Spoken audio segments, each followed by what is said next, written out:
नमस्कार मेरे प्यारे साथियों। तो बिहार के बीटीएससी द्वारा कंडक्ट किया गया जो स्टाफ नर्स का एग्ज़ाम है वो संपूर्ण हो गया है और अब इसकी आंसर की आपको आते दिखेगी। तो उसके पहले हम इस पे चर्चा करते हैं और आप देखो कि डिसाइड करते हैं पहले हम कि क्या कट ऑफ हो सकती है इसकी, और उसकी चर्चा करने के पहले हम और पैरामीटर्स को, जितने भी पैरामीटर्स एक कट ऑफ को डिसाइड करते हैं उसको पहले हम डिस्कस करेंगे। उसके बाद हम कटअप के बारे में बात करेंगे, क्योंकि देखो पहले वो पता होना जरूरी है कि कौन से फैक्टर है जो कटअप को डिसाइड करते हैं। उसके बाद ही हम कटअप के बारे में बात करें तो हमें बेहतर मालूम चलेगा। शुरू करते हैं हम लोग।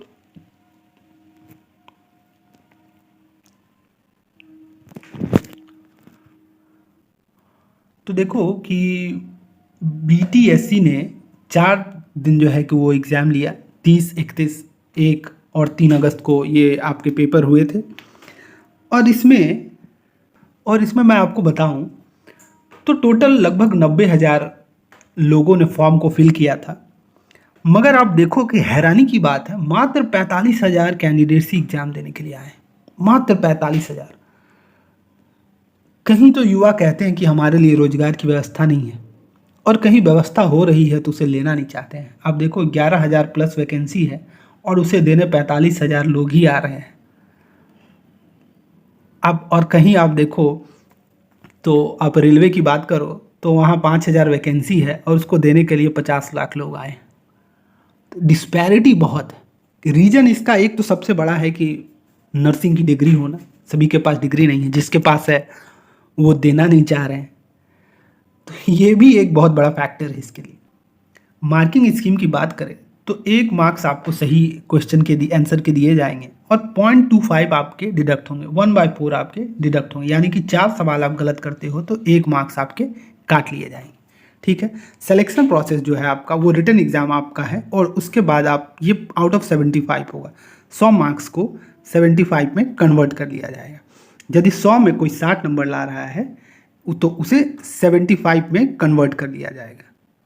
तो मान लो 60 मार्क्स आप लाते हो 100 में, तो उसको आपको 75.75 से आप मल्टीप्लाई कर लो, तो 75 × 6 आप करते हो तो 45 मार्क्स आपके बनते हैं आउट ऑफ 75।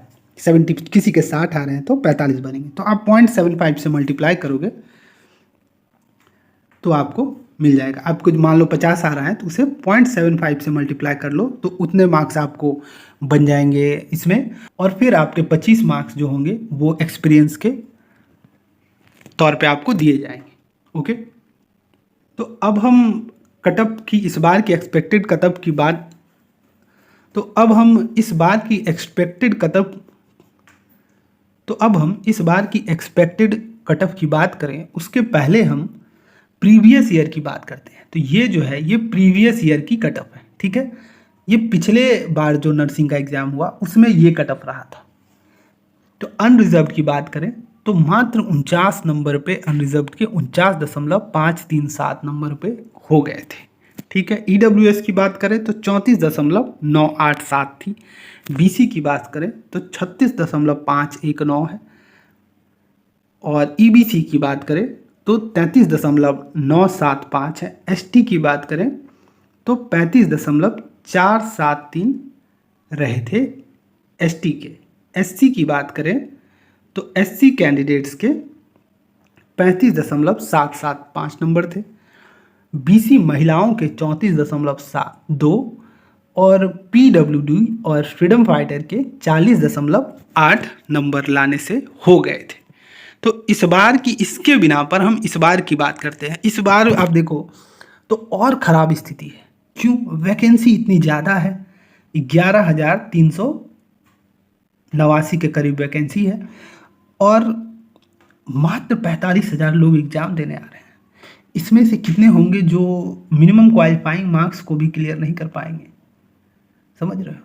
तो 33 नंबर होगी और वो सब कैटेगरी वाइज होगी। तो आप सोचो, तो कैंडिडेट्स पूरे नहीं होंगे। मैं आपको गारंटी कहता हूँ, आपको मैं गारंटीड ये बात बता दे रहा हूँ कि कैंडिडेट्स पूरे नहीं मिलेंगे इसमें। 11,389 सीट है यदि, तो मुझे नहीं लगता कि 7,000 से अधिक को सेलेक्ट किया जाएगा। आप इसको सेव करके रखना कि मैंने ऐसा बताया था कभी। इससे अधिक कैंडिडेट को नहीं लिया जाएगा क्योंकि उतने कैंडिडेट्स ही नहीं मिलेंगे। तो अब हम बात करते हैं कि इस बार की क्या कट ऑफ रह सकती है। मेरे हिसाब से इस बार की अनरिजर्व्ड की कट ऑफ 45 से अधिक नहीं हो सकती। EWS की मिनिमम क्वालिफाइंग मार्क्स 33 नंबर पे पास किया जाएगा, उसमें भी कैंडिडेट्स नहीं मिलेंगे। BC की 35 नंबर पे क्लियर हो जाएगी। EBC की 33 नंबर बहुत है, इतने पे उनको क्लियर हो जाएगा, सीटें खाली रह जाएगी। मैं यहाँ तक बताता हूँ आपको। ST की बात करें 33 नंबर बहुत अधिक है उन लोगों के लिए। SC की बात करें तो 34 नंबर। BC महिलाओं की बात करें तो 34 नंबर। फ्रीडम फाइटर और PWD की बात करें तो 40 नंबर जो कि मिनिमम है उनका, उतने नंबर पे इनका हो जाएगा। तो स्थिति सोचो आप, इतनी ख़राब है कि मिनिमम पे मार्क्स पे लिया जाएगा, उसमें भी कैंडिडेट्स पूरे नहीं मिलेंगे क्योंकि लोग एग्ज़ाम देने पहुँचे ही नहीं वहाँ। और जो पहुँचे हैं उनकी भी तैयारी उतनी नहीं थी, बहुतों की, कुछ तो अच्छे परफॉर्मर हैं ही, बहुतों की तैयारी ऐसी नहीं थी कि वो मिनिमम को भी ला पाएँ क्योंकि नेगेटिव मार्किंग थी, और कितनों ने बहुत ज़्यादा नेगेटिव भी ले लिया है। तो ये सारे भी कुछ थे पैरामीटर्स। आप लोगों की और कोई क्वेरीज हो तो आप कमेंट में पूछ सकते हैं। मैं हर संभव कोशिश करूंगा कि आपको जवाब मिले और आपका समस्या का समाधान हो। तब तक के लिए best of luck. Thank you.